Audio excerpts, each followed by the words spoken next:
Hello everybody, welcome back to the channel. My name's Kevin, I'm a geek. You're watching Kevin the Geek. It's been a little while, but we're back for a little bit of Rising Damp. Apologies Andy, I know you'll be delighted to finally see this one back again, so here we go.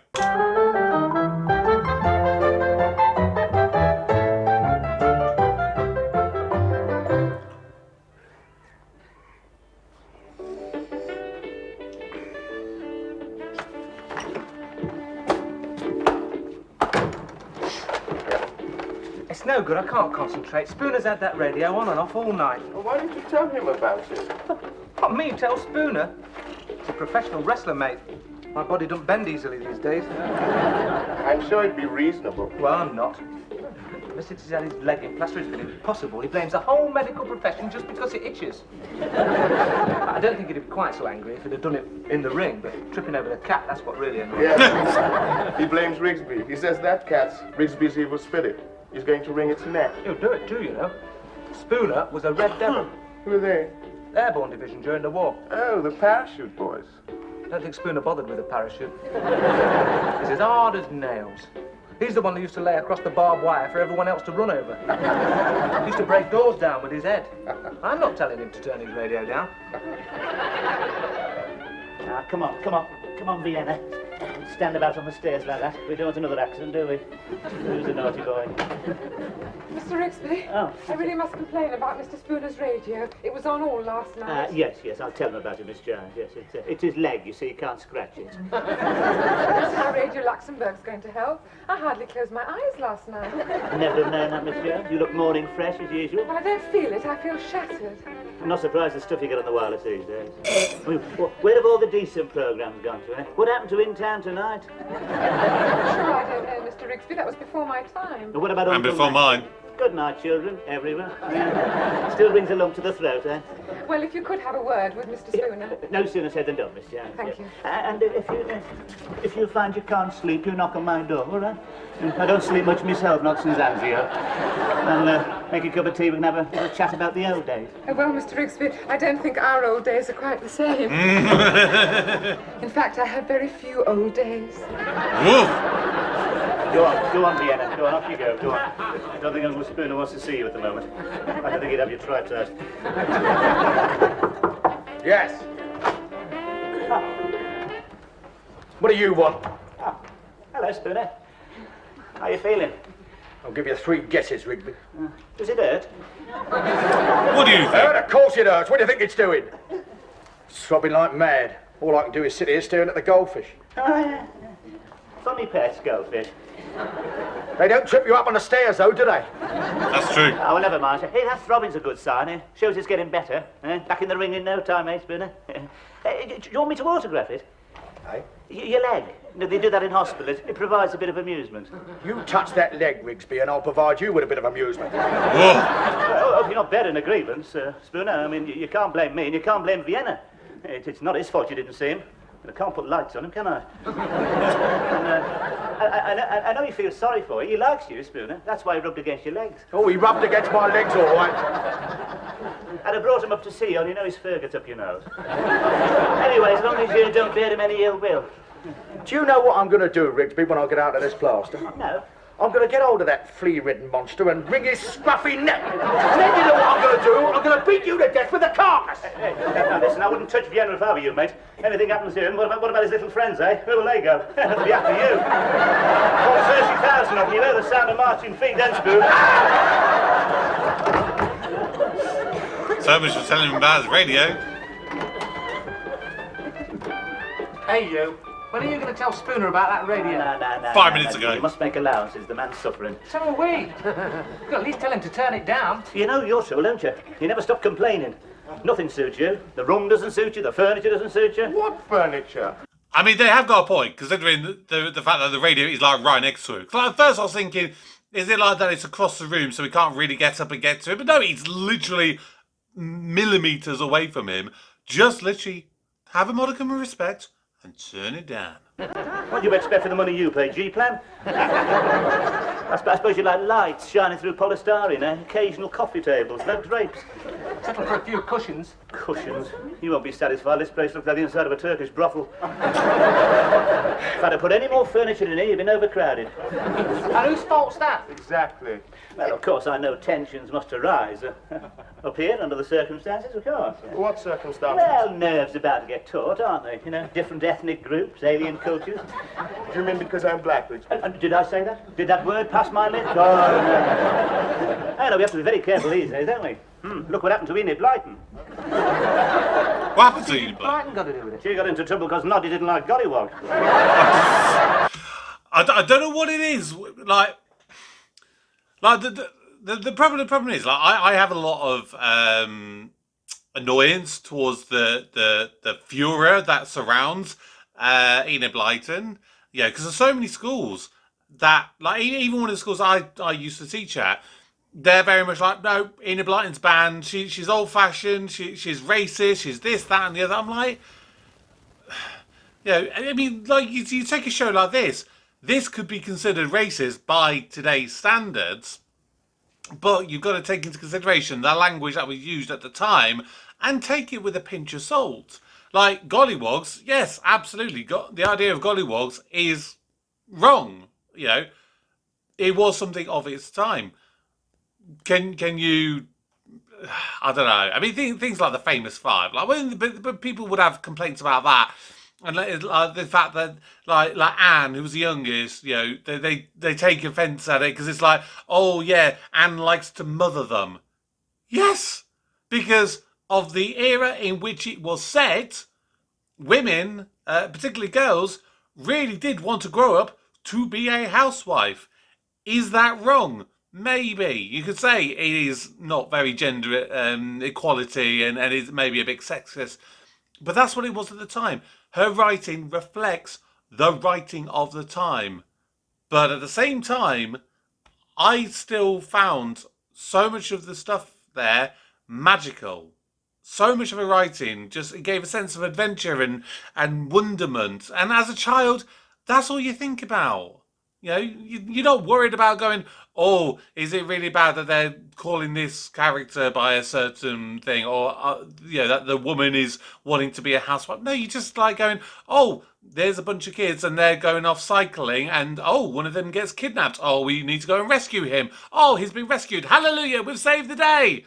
That's all they're caring about. Are you talking about me? No, I'm talking about Enid Blyton. But we get on perfectly well, thank you very much. Good, because if there's any trouble, you be the one to go. He's fireproof. Victimised minority. He's got rights. What about my rights? You haven't got any. My Why? father told me when he brought me up here that you'd take advantage of my good nature. Oh, yes, I remember him. Yes, he was the one who kept jumping up and down, see if the floor creaked. Yeah. Ended up with his foot through the plaster. Yes, I remember him. He didn't like this place either, I suppose. He didn't say anything. Oh, I know the type. Hey, listen, you should have seen some of the billets I was in during the war, mate. Turn your stomach over. Look, he was in the war. Oh, yeah? What was he in? The Royal Air Force. Oh, blue cream boy. He's bald. Yeah, they would have showered that lot. Fought the war in carpet slippers. But my father didn't. What did he think to the room, then? Thought it was high up. Oh, he would. That's typical. Typical of the RAF. None of them could stand heights. You couldn't get most of them up a ladder. How we ever won the war, I'll never know. Yeah, listen, we were on parade with them in Manchester. They were a spectacle. There was 500 of them. They didn't make a sound. They were like ghosts. Do you know what they were wearing? Hey? Rubber boots. The women's land army could march better than them, and they were pushing wheelbarrows. Surely the RAF is supposed to fly, not march, Rigsby. Oh, you mean those mysterious objects standing at the end of the runway, held together with canvas and string? No. They never went near them. They went everywhere by luxury coach. What about 1940? Why? What happened? No. What happened? A Battle of Britain, mate. You must have heard about that, even in your remote outpost. They must have beat that out on the drums. Battle of the Great Iron Birds. First of the few, mate. Churchill said, never was so much given by so many to so few. Never in the field of human conflict was so much given by owed by so many to so few. Anyway, what do we owe your father? What do you mean? Where was he when this glorious page of history was being written? But he wasn't doing victory roads over Biggin Hill. She's in the stores. I thought so. Never saw an angry man. Yes, well, of course, he's not the type. Most of them were public school lads, you know, born leaders. Oh, you mean just because my father didn't talk with a plum in his mouth? No. They were born to it. You know, he'd know what I mean. All that rugby and flicking each other with wet towels. They're daft. Hey, don't let that foppish manner fool you, mate. Underneath he had nerves of steel, those lads. Even if they did climb into the Spitfires with teddy bears under their arms. Don't you underestimate them either. The Luftwaffe made that mistake. Now, you could always count on the boys in blue when the pressure was on. How do you know you can't count on me when the pressure's on? You? Yeah, well, it's not my fault I missed the war, is it? Perhaps I could have been doing victory rolls over Biggin Hill. Now, you're not a man of action. No, you don't know, Rigsby. Perhaps I could have been a war hero. Yeah, a lot of them didn't know until they You tried. nothing but complain about Spooner's radio, but you won't tell him about it. You want me to do it. Ah, well, that's different. He is a professional wrestler. He is a professional wrestler with one leg at the moment, and you're still frightened of him. Suppose he Got a turns point. nasty. Yes, well, of course, if you're afraid of him, yes. I'm not afraid. Don't be a fool, Alan. I'm not afraid. Yes, you are. I'll go down and tell him now. Spooner's been drinking. Go on then, Alan. good luck with it. Okay.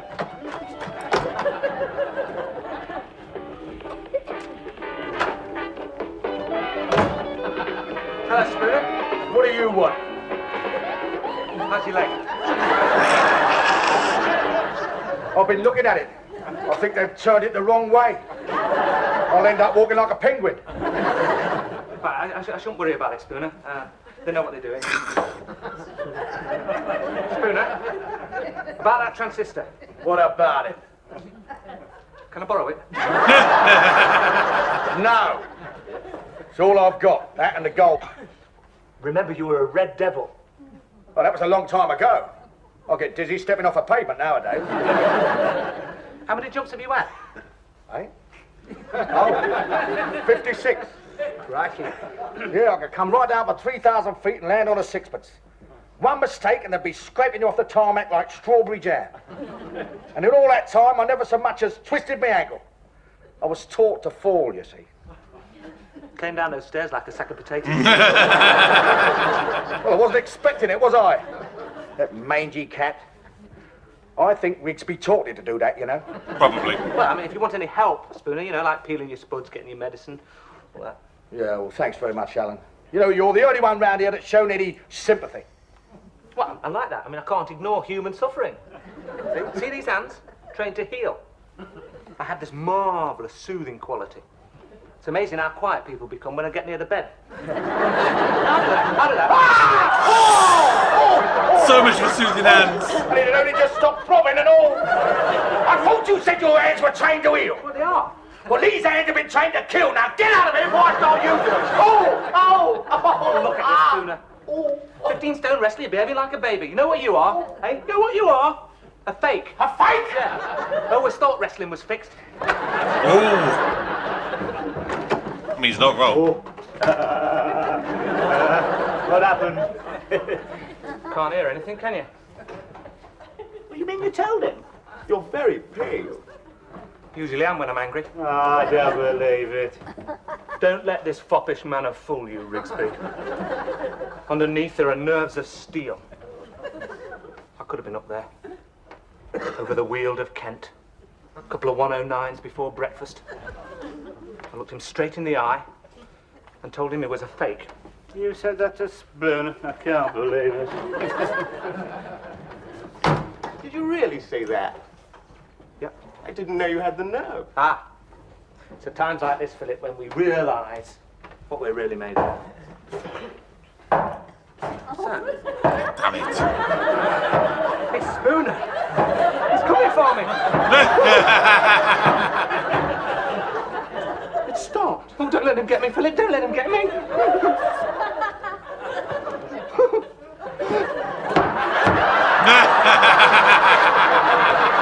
Hello, Biggles. Yeah, you turned out to be a right nappy candle, didn't you? Sure, Rigsby. Well, you're not surprised. I saw them go like that in the war. You know, all talk for the first sign of danger, then they fell apart. You'd have been one of the first to crack. Well, what about you, Rigsby? Why don't you tell Spooner? Me? I'm not complaining. A little bit of music doesn't worry me. You won't go because Spooner threatened to wring your neck. Yeah. I'm surprised that someone who faced the might of the German army should be afraid of Spooner. That is, if you did face the might of the German army. Oh, yes, and what are you getting at? Only that I always thought English heroes were supposed to be modest. Yeah, I'd heard that people who really saw action never talk about it. Oh, you know why, don't you? Because nobody listens anymore. They're not interested. They just want to forget the whole thing, that's all. Yeah, just a couple of poppies on Armistice Day, that's about it. Yeah, the parades get shorter every year. They can't even be bothered to keep quiet for the 2-minute silence now. They'd rather hold a pop festival any day. Do you know, I often wonder what we saved this country for, you know. Hey, what happened to all the old traditions, eh? What happened to good old British grit? I think you're sweeping most of it under the carpet. Listen, mate, I was one of the first. I was there. I didn't take any notice of old Chamberlain, you know. In my hand, I have a piece of paper. We all knew what he could do with that. And I saw action, too. Don't you make it... Now, look, if you don't believe me, mate, what about this? What do you think? What do you think this is? A nipple? Looks like your nipple. Sorry, it's the wrong side. Here. A nipple. You think that is? That's your other nipple. Here. Shrapnel, mate. If that moves another inch, I'll be the last casualty of World War II. All right, Iron Man. Oh, shit. Now, here's somebody who knows what it was like to go without during the war. Excuse me? No orange juice for you, was there, Miss Jones? Well, I was very small. I was only a baby. Well, you must remember it, though. You know, ration books, gas masks, yes, Potato Pete, Dr. Carrot, Victor Pie. No, I don't remember. I mean, I was still in my pram. Yes, but it was the People's War, though, wasn't it, Miss Jones? I mean, everyone suffered. Well, it was some years before I saw a banana. Yes, there you are, you see. And Mother always insisted that we were machine gunned coming from the vicarage. She was pushing me in my pram, and this Messerschmitt dived very low. She saw the pilot quite clearly. In fact, she swore it was somebody she'd met in Germany before the war. What she must have said to him to make him go to those lengths, I can't imagine. Oh! Yeah, what do you think of that, eh? Miss Jones even defied the Luftwaffe from her pram. That's what it was like in those days, mate. Blood, sweat, tears, sacrifice. You lot don't know you're born. Well, it's not my fault I was born too late, is it? I mean, I could have made sacrifice. Was she born German? Or half German? You fly into a tantrum if you have to go without your puffed rice. Sacrifice? You couldn't have made it. Your hair's too long. You eat too many sticky sweets. Nothing wrong with long hair. You never did your national service. So what? So what? You could have seen the world, lad. Could have had your own Bren gun carrier at 18, a good bunch of mates. You wouldn't have been frightened of Spooner. Oh, that's what I really came up about. We really must do something about Mr. Spooner. Yes. It was no good asking him, Miss Jones. He came back terrified. I wouldn't say that. He's right, Philip. Of course I'm right. Who has to get the spiders out the bath for him? I do. It's true. Okay, I'm a physical coward. I don't mind admitting it. The same when I was at home. All the dogs in the street used to bark at me. Even ours. There are different kinds of courage, Alan. I mean, we wouldn't like to go into a ward full of smallpox. Neither would I. It was all a long time ago. You don't want to listen to Rigsby's stories. I mean, how do we know what really happened? I beg you. Ask Gary Sparrow, that's how you know. You calling me a liar? All I'm saying is that the memory can sometimes play tricks. We see whose memory can play tricks, mate. Just you wait here a minute. Just you wait a minute. Now we're in for it. What do you mean? He'll be bringing up his burnished shell cases. And his letter from Monty. He'll be fighting World War II all over the house again, shouting at us in German and kicking the door down and telling us all those ridiculous stories. How he knocked out a German machine gun nest with an empty beer bottle. You know, it's up about the war. Now then, I'll show you a thing or two. What's that? Yes, evidence, mate. Mementos of 5 years of conflict. Well, I can't stay, Mr. Rigsby. I really only came up to complain about Mr. Spooner. Yes, of course, Major. Yes, I'm getting round to it. You know how hasty he can be. Spooner was a red devil. But were they on our side? We were never quite certain. But I'll certainly tell him, Miss Jones. After all, I know it is my job. Would you, Mr. Rigsby? I'd be very grateful. You going? Excuse me. Philip, can we come outside for a moment? My front tire needs pumping up. It's gone flat again. Oh. Nice save. Save Alan too, though, please. The pump of the tires, do you notice? Always in. I don't know.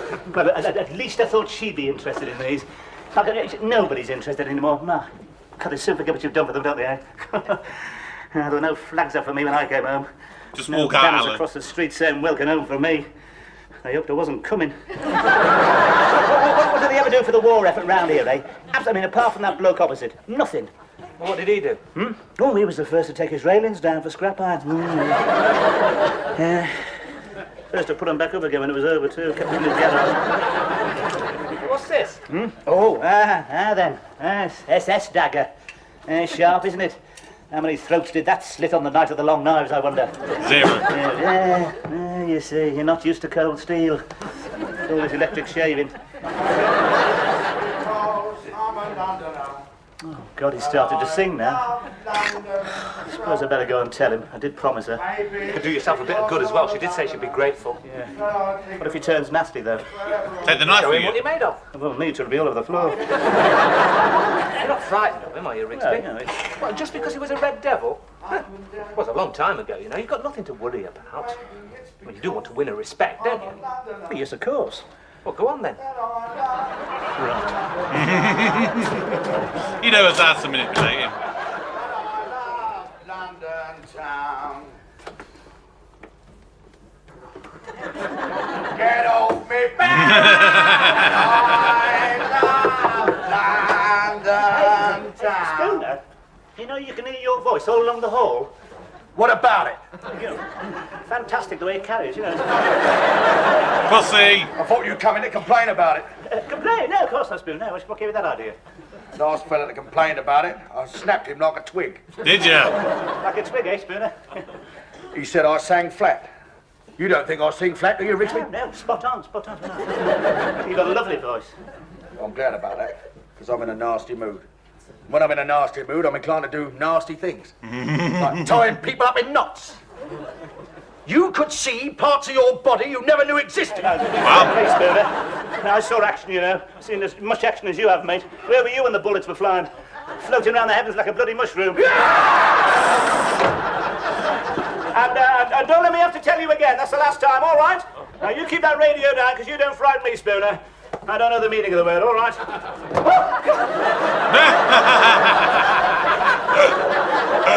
What did you do that for? It took me back years. That you frightened the life out of me. Where'd you get it? That came off a dead German, that. Hey, but where did you get that from? Out the case. I'd almost forgotten about that. That's my old captain's 45, that, you know. Was it loaded? Is it? Of course it's not loaded. You don't leave guns It is down loaded, around isn't loaded. it? Don't you know anything? He's gonna go. Oh, is Oh, is he gonna kill Spooner? That is me. Is he accidentally He gonna wasn't kill loaded. You Spooner? don't point Or the guns cat. at people. That's the first rule. all How right? did we win the war then? God. Handle these things with respect, mate. Look at that action, eh? It's as smooth as the day it was made. Look at that. Oh, I knew that was coming. I knew that was coming. I thought you said it wasn't loaded. Big Smith's going to jail. I must have left one in. I could have sworn I emptied it. Point is, where's it gone? Spooner.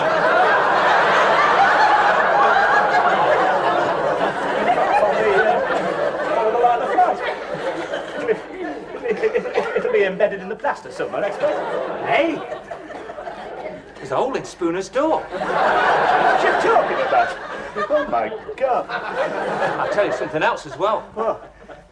He stopped singing. I mean, technically, he's not stopped singing for quite a while. Spooner. Spooner.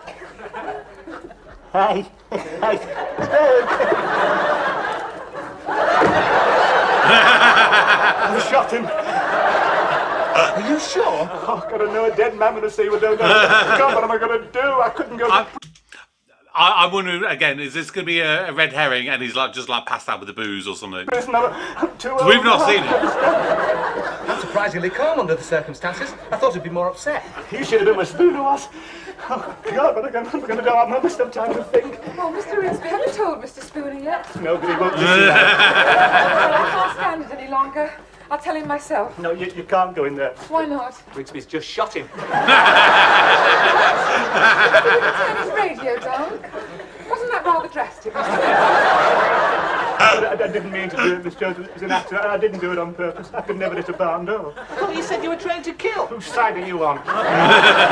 We look at him or Oh, something. no, I couldn't go in. I never could stand the sight of blood. You go. Oh, God, Spoon.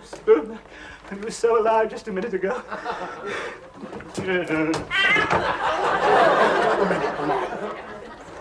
It's moving. Hey, wait a minute. It's a faint pulse.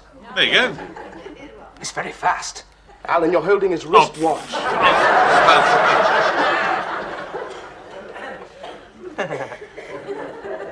Oh, I can't find it.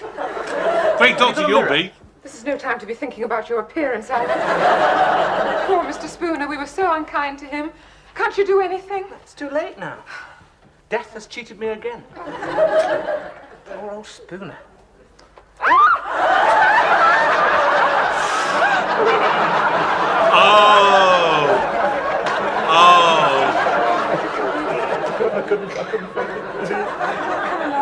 Oh, he's faking it. Oh, my God. Oh, Spoon. He doesn't look too bad under the circumstances. Spoon, I'm sorry. I didn't mean it was an accident. I didn't do it on purpose. I promise I'll never do it again. Throttle him! Can I say? Throttle him, Spooner! Just say one last word. Can you ever forgive me, Spooner? No, I can't, Rigby! I've been trying to get to sleep for 2 days, and when I finally manage it, you're whispering in my ear, I was shooting bullets through the door! You rotten sod!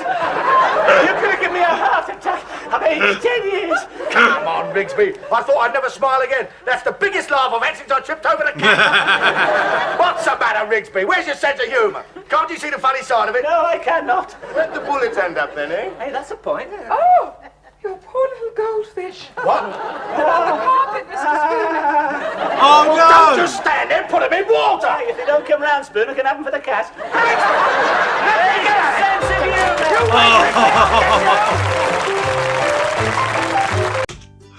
Oh my word. Oh, there's something about the show. Every time I've done an episode, I'm thinking, oh, I've got to do another episode of Rice and Damp. Because I've said it, I've promised it, kind of thing. And I'm just like, I'll do it. And yeah, it'll be alright. You know, I'll have a bit of a laugh. It won't be great. And then I start the episode, I'm just like, oh, this just isn't even funny. Why did I start this? And then again, by the end of an episode, it always manages to hook me. And I don't know what it is. I just always seem to forget that it is actually really funny. And it surprises me that I forget, you know, that it is really, really funny. I think it's just certain times it's difficult to get your mind out. I think to get your mind into the mindset of the era in which it was set, and then by the time you get to the end, you're all there and you're like, yeah, brilliant, love it.